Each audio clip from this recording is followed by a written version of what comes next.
pada ujung serabut saraf yang bertanggung jawab pada nyeri adalah ion-ion eksitatorik seperti reseptor eksitatorik seperti reseptor prostaglandin, reseptor asam.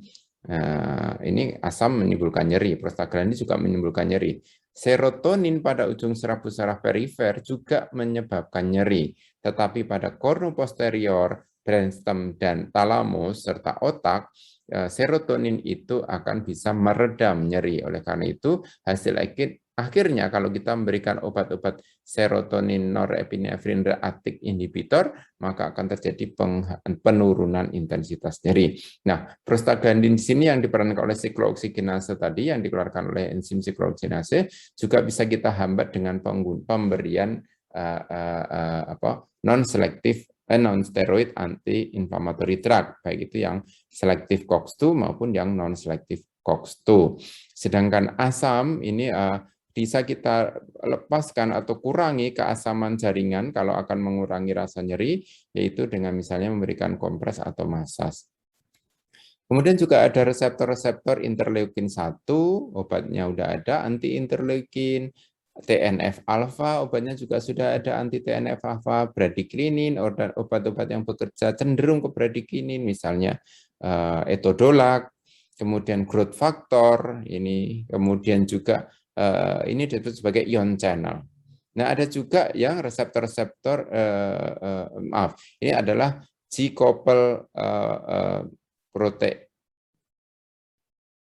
reseptor link kinase atau G-protein couple. Ini adalah reseptor yang masuk dalam G-protein couple.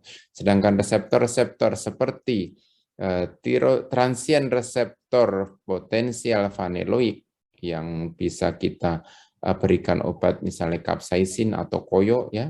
Kemudian acid sand ion channel yaitu yang bekerja pada asam, kemudian ATP reseptor dan juga voltage gate sodium channel atau natrium channel dan kalsium channel. Ini bisa juga kita lakukan pengobatan anti sodium ataupun anti kalsium channel. Ini adalah reseptor-reseptor eksitatorik yang masuk dalam kelompok ion channel. Nah, ini semua ya, G-couple protein dan ion channel ini kalau diaktifasi dia bisa memicu terjadinya impuls listrik atau yang disebut sebagai proses depolarisasi. Depolarisasi itu kemudian akan dihantarkan sepanjang saraf sebagai eksitatori. Tetapi sepanjang saraf itu juga kita lihat pada nociceptor atau ujung serabut saraf sensorik itu ada reseptor-reseptor yang menghambat terjadinya impuls nyeri itu diantarkan ke atas yang disebut sebagai proses modulasi descending baik oleh GABA, oleh opioid reseptor ya, ini adalah mekanisme untuk mengurangi eksitasi ke antar. Oleh karena itu, terjadinya proses nociceptik yang dipicu oleh cedera jaringan, obat utamanya adalah anti-siklooksigenase, baik selektif COX-2 inhibitor maupun yang non-selektif COX-2 inhibitor. Ya. Nah, itu tadi adalah yang melatar belakangi nyeri nociceptik. Sedangkan nyeri neuropatik itu mekanismenya banyak. Setidaknya ada 8 mekanisme yang akan kita ulas sedikit demi sedikit. Kita lihat yang pertama adalah nociceptor sensitization. Jadi pada kondisi dengan nyeri nociceptik atau nyeri inflamatorik yang normal, ini kita lihat reseptor seperti ini, impuls yang masuk dipersepsikan oleh nyeri yang tidak terlalu besar.